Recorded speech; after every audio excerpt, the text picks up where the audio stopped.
নমস্কাৰ এই মুহূৰ্তত আহি পৰিছে ৰাজ্যখনৰ বাবে ৰাতিপুৱাৰ কেইবাটাও বিগ ব্ৰেকিং নিউজ। আজি হৈছে 20 জুলাই। আজি ৰাতিপুৱাৰ 7টাকৈ গুৰুত্বপূৰ্ণ খবৰ আপোনালোকৰ বাবে অত্যন্ত গুৰুত্বপূৰ্ণ।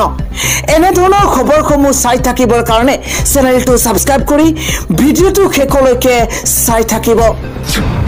জনাই আছো এই মুহূৰ্তৰ এটা গুৰুত্বপূৰ্ণ খবৰ। ধুবুৰী লোকসভা সমষ্টিৰ সাংসদ ৰকিবুল হুছেইনে মুখ্যমন্ত্ৰী হিমন্ত বিশ্ব শৰ্মাক টাৰ্গেট কৰি কেতবোৰ বিস্ফোৰক মন্তব্য কৰিছে। মুখ্যমন্ত্ৰীৰ জালত কোনেও ভৰি নিদিব। মুখ্যমন্ত্ৰীৰ জালত যিয়ে ভৰি থব তেওঁই নাইকিয়া হ'ব, এই মন্তব্য কৰিছে ৰকিবুল হুছেইনে। মুখ্যমন্ত্ৰীৰ জালত কোনেও ভৰি নিদিব। মুখ্যমন্ত্ৰী জালত যিয়ে ভৰি থব তেওঁই নাইকিয়া হ'ব বুলি মন্তব্য কৰিছে ৰকিবুল হুছেইনে। হিমন্ত বিশ্ব শৰ্মাৰ চলাহী কথাত কোনেও ভুল নাযাব বুলি মন্তব্য ৰকিবুল হুছেইনৰ। জ্বলন্ত সমস্যাসমূহ ঢাকি ৰাখিবলৈকে আবুল তাবুল বকি আছে হিমন্ত বিশ্ব শৰ্মাই। কেৱল সিমানেই নহয়, লোকসভা নিৰ্বাচনৰ ফলাফলত ইতিমধ্যে ৰাইজে উত্তৰ দিছে হিমন্ত বিশ্ব শৰ্মাক বুলি মন্তব্য ৰকিবুল হুছেইনৰ। মন্তব্য কৰিছে ধুবুৰী লোকসভা সমষ্টিৰ সাংসদ ৰকিবুল হুছেইনে। পৰৱৰ্তী খবৰ, কংগ্ৰেছৰ দাদাগিৰি এতিয়া আৰু নচলিব। কংগ্ৰেছৰ উপদ্ৰৱ আৰু নচলিব। কংগ্ৰেছে আমাক লাট মাৰিছে। এইদৰে ভূপেন বৰাক টাৰ্গেট কৰি অখিল গগৈৰ তৰফৰ পৰা কেতবোৰ ডাঙৰ মন্তব্য কৰা হৈছে। কংগ্ৰেছে আমাক হেনো লাট মাৰিছে। প্ৰদেশ কংগ্ৰেছৰ সভাপতি ভূপেন বৰাই কেয়াৰ কৰে কেৱল মুখ্যমন্ত্ৰী হিমন্ত বিশ্ব শৰ্মাক। কংগ্ৰেছৰ দাদাগিৰি এতিয়া আৰু নচলিব, হুংকাৰ দিছে বিধায়ক অখিল গগৈয়ে। ৰাজ্যৰ 5টা সমষ্টিতে ৰাইজৰ দলে নিজৰ প্ৰাৰ্থী আগবঢ়াইছে। কংগ্ৰেছে কি ভুল কৰিলে সেয়া সময়ত বুজিব। আমি কংগ্ৰেছৰ কাৰণে নিজৰ দলক বেয়া কৰিব নোৱাৰো। বিজেপি দলৰ নিজৰ ভিতৰত কাজিয়াক লৈ হুলস্থুল হৈ আছে আৰু সেই সময়তেই কংগ্ৰেছে কি কাৰণত কৃত্ৰিম কাজিয়াৰ সৃষ্টিৰে বিজেপিক সহায় কৰিব খুজিছে তাক লৈ প্ৰশ্ন উত্থাপন হৈছে। ভূপেন বৰাৰ অহংকাৰ হৈছে কংগ্ৰেছৰ ধম্বালি কোনে শুনিব। কংগ্ৰেছৰ শেহতীয়া স্থিতিক লৈ সকলোৱে আচৰিত হৈছে। আমি কেতিয়াও সৰ্বভাৰতীয় দলৰ দমনৰ তলত নাথাকো। আমি ভাবি আছিলো আমি উপ নিৰ্বাচন নেখেলো, কংগ্ৰেছে সমৰ্থন কৰিম, কিন্তু কংগ্ৰেছে আমাক গুৰুত্ব নিদিলে। কেৱল প্ৰয়োজনত আমাক বিচাৰে কংগ্ৰেছে। কংগ্ৰেছ আৰু ভূপেন বৰাক থকা খৰকা কৰিছে এইদৰে বিধায়ক অখিল গগৈয়ে। পৰৱৰ্তী খবৰটো আপোনাৰ বাবে অত্যন্ত গুৰুত্বপূৰ্ণ। ধুবুৰী সাংসদ ৰকিবুল হুছেইনে এইবাৰ হিমন্ত বিশ্ব শৰ্মা নেতৃত্বাধীন চৰকাৰখনক টাৰ্গেট কৰি কয় যে পুনৰ 1000 কোটি টকা ঋণ লৈছে এইখন চৰকাৰে। ঋণৰ বোজা ঢাকিবলৈ মুছলিম বিবাহৰ নতুন আইনৰ প্ৰসংগ টানি আনিছে হিমন্ত বিশ্ব শৰ্মাই। পুনৰ 1000 কোটিৰ ঋণ লৈছে হিমন্ত বিশ্ব শৰ্মা চৰকাৰে। এই মন্তব্য ধুবুৰী সাংসদ ৰকিবুল হুছেইনৰ।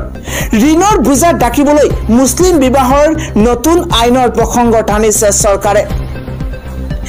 মুছলিম বিবাহ পঞ্জীয়ন আৰু বিবাহ বিচ্ছেদৰ নতুন আইনক লৈ ৰাজ্যজুৰি প্ৰতিক্ৰিয়া আৰম্ভ হৈছে। 6 জনগোষ্ঠীক জনজাতিকৰণৰ দাবী ৰকিবুল হুছেইনৰ। জনজাতিকৰণৰ মৰ্যাদা প্ৰদান কৰি পদ এৰাৰ হুংকাৰ দিছে মুখ্যমন্ত্ৰীক।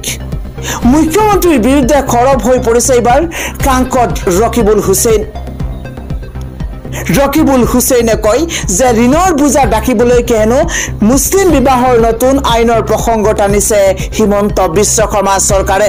পৰৱৰ্তী খবৰ, জিঅ' এয়াৰটেলৰ ৰিচাৰ্জৰ মূল্য বৃদ্ধিৰ পাছতেই এইবাৰ ৰাজ্য তথা সমগ্ৰ দেশজুৰি তীব্ৰ চৰ্চা আৰম্ভ হৈছিল। বহু ইউজাৰে ইতিমধ্যে নেটৱৰ্ক সলনি কৰিছে। বহু গ্ৰাহকে এতিয়া BSNL লৈ গৈছে, কিন্তু তাৰ পিছতে এটা ভাল খবৰ জিঅ'ৰ গ্ৰাহকৰ বাবে। দাম কমিব জিঅ'ৰ ৰিচাৰ্জৰ। কোটি কোটি জিঅ'ৰ গ্ৰাহকলৈ আহিছে অত্যন্ত সুখবৰ। জিঅ'ই গ্ৰাহকলৈ আনিছে এটা ভাম্পাৰ অফাৰ। কম মূল্যত আহি আছে জিঅ'ৰ ৰিচাৰ্জ। বৰ্ধিত মূল্য হ্ৰাস কৰাৰ সিদ্ধান্ত ল'ব পাৰে জিঅ'ই। পুনৰ প্ৰকাশ পাব জিঅ'ৰ কম মূল্যত নতুন প্লান। দুৰ্গা পূজাৰ পূৰ্বে নতুন ৰূপত প্ৰকাশ পাব ৰিচাৰ্জৰ মূল্য। ৰিচাৰ্জৰ তালিকা দুৰ্গা পূজাৰ পূৰ্বে প্ৰকাশ পাব। জিঅ'ৰ গ্ৰাহকক ধৰি ৰখাৰ প্ৰয়াসৰে এই বৃহৎ সিদ্ধান্ত গ্ৰহণ কৰিছে জিঅ'ই।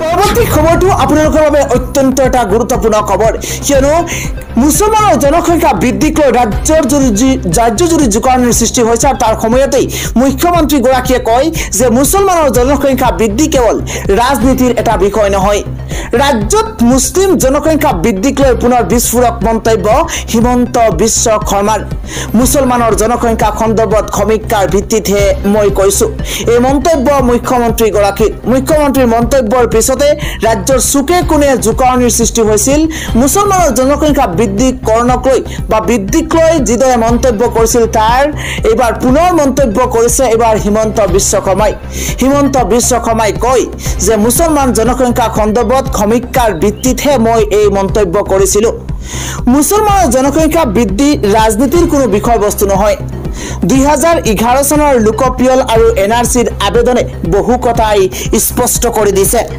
ৰাজ্যত মুছলিম জনসংখ্যা বৃদ্ধিক লৈ পুনৰ বিস্ফোৰক মন্তব্য কৰিছে মুখ্যমন্ত্ৰী ডক্টৰ হিমন্ত বিশ্ব শৰ্মাই পৰৱৰ্তী খবৰটো অত্যন্ত এটা নতুন খবৰ ৰাজ্যত পুনৰ আৰম্ভ হ'ব অমৃত বৃক্ষ আন্দোলন এবাৰ 3 কোটি গছ পুলি ৰোপণৰ লক্ষ্য হাতত লৈছে এইখন চৰকাৰে হিমন্ত বিশ্ব শৰ্মা নেতৃত্বাধীন চৰকাৰখনে 3 কোটি গছ পুলি ৰোপণৰ লক্ষ্য এবাৰ বান্ধি লৈছে আৰু আৰম্ভ হ'ব অতি শীঘ্ৰেই অমৃত বৃক্ষ আন্দোলন 1 আগষ্টৰ পৰা 15 আগষ্টলৈ গছ পুলি ৰোপণৰ লক্ষ্য বান্ধি লৈছে চৰকাৰে এবাৰ 3 কোটি গছ পুলি ৰোপণৰ লক্ষ্য হিমন্ত বিশ্ব শৰ্মা চৰকাৰৰ অতিৰিক্তভাৱে সাজু কৰা হ'ব 1 কোটি গছ পুলি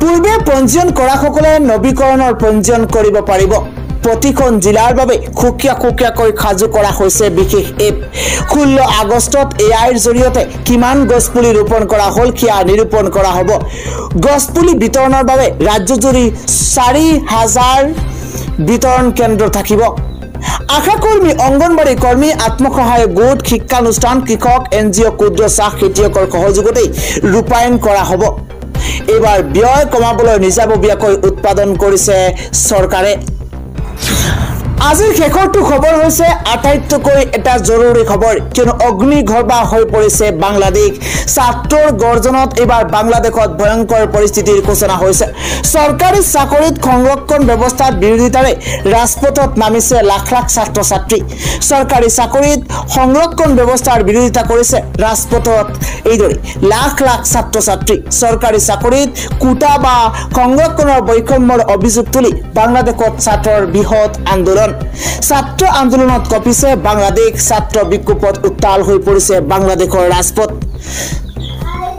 অগ্নিগৰ্ভা বাংলাদেশ হৈ পৰিছে ছাত্ৰৰ গৰ্জনত বাংলাদেশত এক ভয়ংকৰ পৰিস্থিতিৰ সূচনা হৈছে বিক্ষোভ দমনৰ বাবে প্ৰতিবাদকাৰীৰ ওপৰত গুলি বৰ্ষণ আৰু লাঠিচাৰ্জ বাংলাদেশ বন্ধৰ আহ্বান প্ৰতিবাদকাৰীৰ অব্যাহত এক হিংসাত্মক ঘটনা আন্দোলনৰ ফলত স্তব্ধ হৈ পৰিছে স্বাভাৱিক জনজীৱন চৰকাৰী সংস্থাপন ব্যৱস্থাৰ বিৰোধিতাৰে যোৱা কেইবা সপ্তাহ ধৰি বাংলাদেশত অব্যাহত আছে ছাত্ৰ সমাজৰ প্ৰতিবাদ প্ৰধানমন্ত্ৰী শেখ হাছিনাই ছাত্ৰ আন্দোলনক উপলুঙা কৰাৰ গুৰুতৰ অভিযোগ উত্থাপন হৈছে ছাত্ৰ সমাজৰ সৈতে আলোচনাত মিলিত হ'ব বিচৰা নাই শেখ হাছিনাই ইয়াৰ পিছতে এতিয়া বাংলাদেশত এক ধৰণৰ জটিল ৰূপ ধাৰণ কৰিছে